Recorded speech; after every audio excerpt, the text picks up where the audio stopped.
चलो ध्यान दो, लेसन 10 स्टार्ट कर रहे हैं सर्कल्स। बहुत सारा कॉमन बात जानते करते हैं हम लोग सर्कल के बारे में। सेंटर क्या है, ये सेंटर हो गया, ये क्या हो गया रेडियस। एक पूरा लाइन अगर इसी का बन जाएगा तो मतलब बन गया डायमीटर। ए बी जैसे मान लो यहाँ ए बी डायमीटर है, यहीं से आ जाता है ना फैक्टर के। डायमीटर जो होगा वो 2 टाइम्स ऑफ रेडियस होता है, सबको पता ही होगा। अभी कुछ ही पढ़ते हैं, जैसे ये लाइन के बारे में जानते हैं आप लोग, इसको कॉर्ड बोलते हैं, क्लास में पढ़े इसके बारे में। एक ऐसा लाइन जो क्रॉस कर जाता है, मतलब इसी 2 पॉइंट पे कट करके किसी को क्रॉस करते हैं, इसको क्या बोलते हैं सेकंड। क्या बोलते हैं इसको हम लोग सेकंड। ये नया होगा आपके लिए, पहले नहीं पढ़े होंगे, जान लीजिए। ये क्या है सेकंड है, एक ऐसा लाइन जो सर्कल को 2 पॉइंट पे कट करके पार करता है, ठीक है, कट करता है, उसको हम लोग सेकंड का नाम बोलते हैं। यहाँ तक क्लियर है? आगे आ जाओ, जो मेन चीज पढ़ना है उस पर ध्यान दो। टेंजेंट, ये सर्कल है। अभी सर्कल में यहाँ पे जो सेंटर है वो मार्क कर दिए हैं।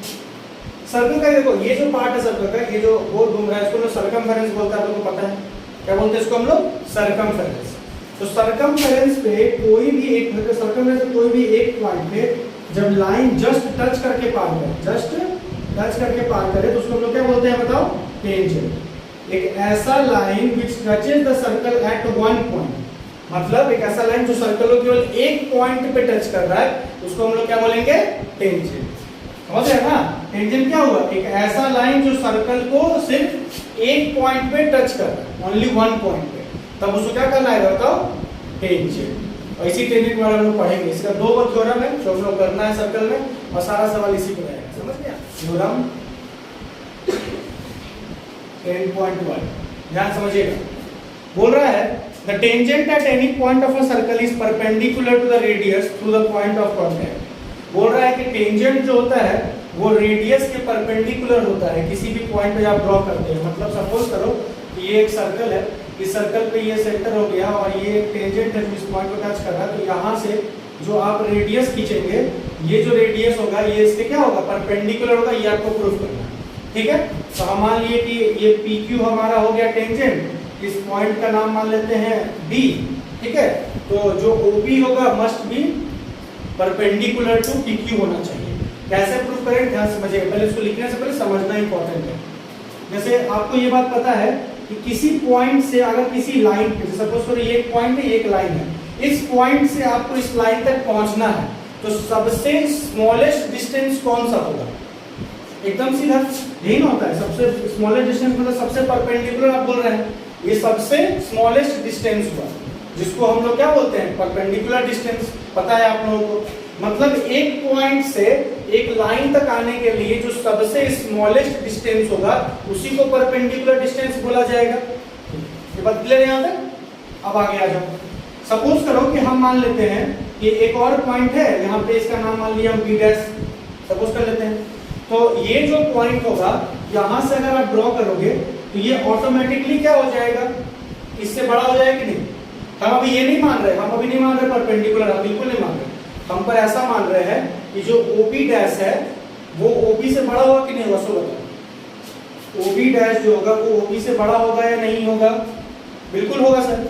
अभी सोचो कि ये B डैश के लिए है, पर इस टेंजेंट में आप और कहीं भी पॉइंट लोगे तो क्या ऐसा ही होगा ना? आप यहाँ लो, इसके बगल में ले लो, इसके हल्का सा आगे भी लोगे तो भी वही आएगा, इधर आओगे तो भी वही आएगा। कहने का मतलब है कि OB हमेशा क्या होगा? छोटा। OB हमेशा क्या हो जाएगा? छोटा। अगर हमेशा सब कोई छोटे उसको बोल रहा है, इसका मतलब क्या है? सबसे छोटा है। तो अगर अभी जस्ट बताए थे जो स्मॉलेस्ट डिस्टेंस होगा वो क्या बन जाएगा? परपेंडिकुलर। जो स्मॉलेस्ट डिस्टेंस क्या होगा बताओ? परपेंडिकुलर। तो ये अगर स्मॉलेस्ट हो गया तो यही ना परपेंडिकुलर होगा। क्लियर है मेरा बात? ये सर्कल ले लिए, ये सेंटर है, ये हो गया, तो ये आपका टेंजेंट होगा। टेंजेंट का नाम क्या है? XY। ये B पॉइंट हो गया, यहाँ पे एक पॉइंट ले रहे हैं Q जो P से अलग है, इसको ज्वाइन कर लेना है। ये आपका फिगर हो गया। Given a circle with centre O, एक सर्कल है जिसका सेंटर O है, ठीक है। OP is the radius, OP radius होगा, ओपी रेडियस तो होगा ही, रेडियस तो कंफर्म है। और एक्स वाई क्या होगा, tangent, X Y is the tangent. ठीक है यहां तक। अब आ जाओ गिवन टू प्रूफ में, क्या प्रूफ करना है कि OP is perpendicular to X Y, OP perpendicular to X Y आपको प्रूफ करना है। ठीक है, चलिए प्रूफ। या पहले कंस्ट्रक्शन लिखिए ना, construction. Take a point Q,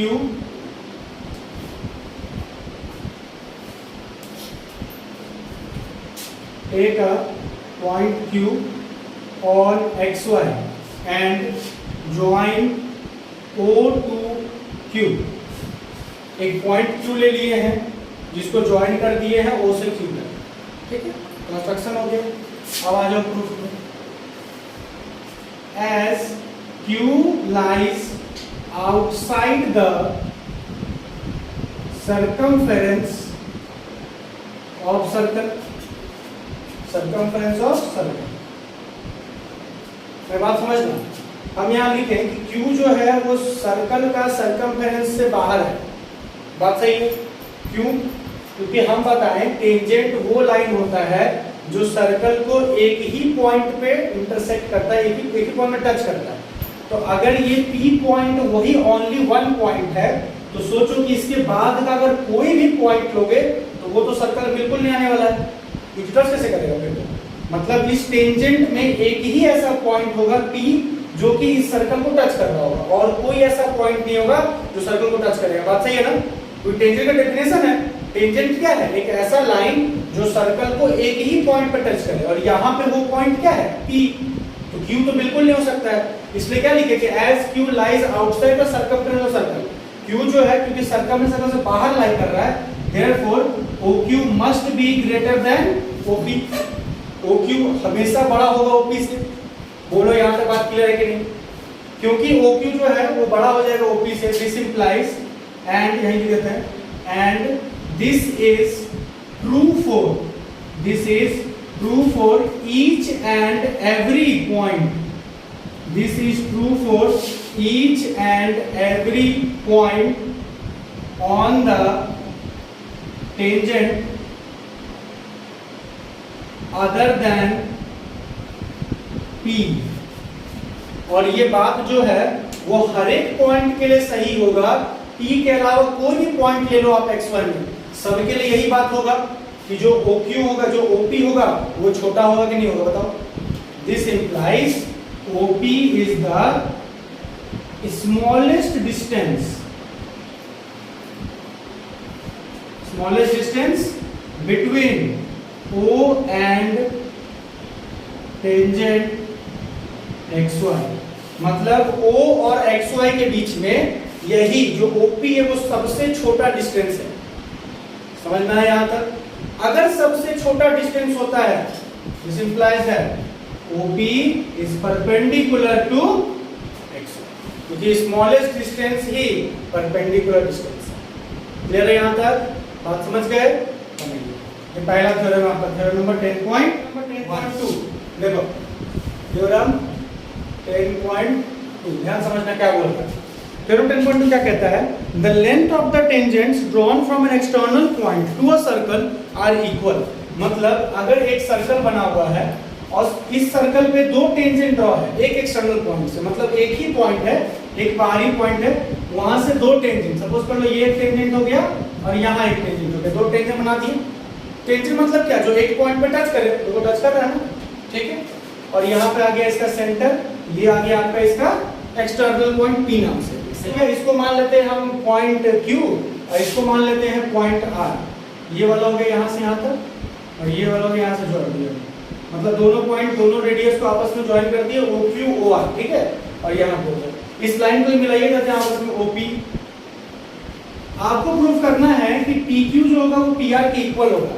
the length drawn from the external point, जो टेंजेंट ड्रॉ किया गया एक्सटर्नल पॉइंट से, वो आपस में इक्वल है, ये प्रूफ करना है। कैसे किया जाए? देखो अभी थ्योरम 10.1 से हम समझे हैं कि जो रेडियस होता है वो टेंजेंट पे क्या होता है बताओ? परपेंडिकुलर। मतलब ये अगर रेडियस है तो यहाँ 90 डिग्री बनेगा ना जी, सेम ये रेडियस भी यहाँ 90 डिग्री बनेगा, परपेंडिकुलर होगा।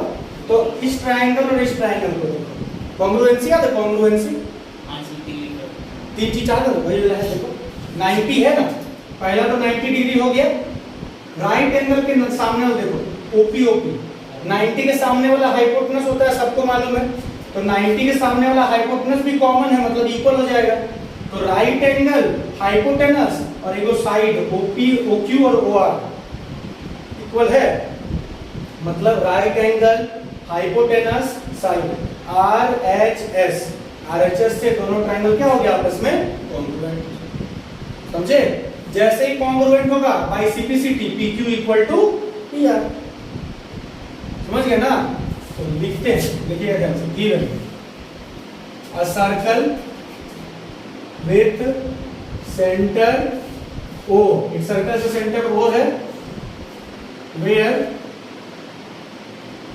PQ and PR are tangents, ये दोनों टेंजेंट हो गया,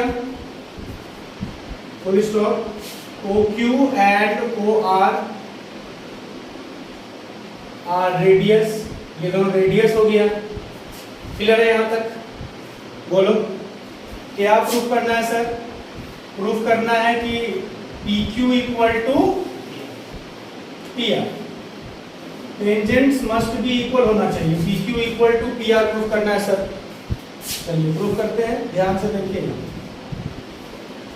प्रूफ वही तो ट्राइंगल लेंगे, ट्राइंगल का नाम OQP और ORP, in triangle OQP and triangle ORP। जब दो ट्राइंगल का नाम ले चुके हैं OQP और ORP, तो पहला चीज एंगल OQP ये वाला एंगल, एंगल ORP ये वाला एंगल, दोनों क्या है 90, that means angle OQP must be equal to angle ORP, both must be equal to 90 degree.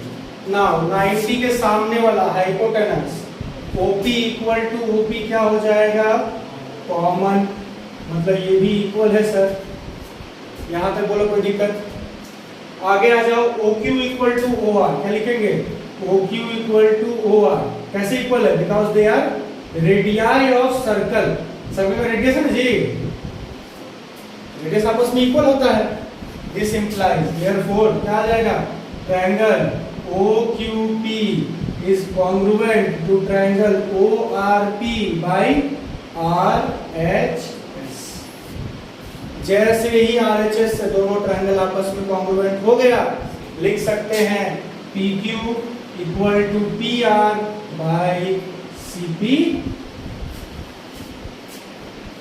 बोलो यहां तो कोई दिक्कत?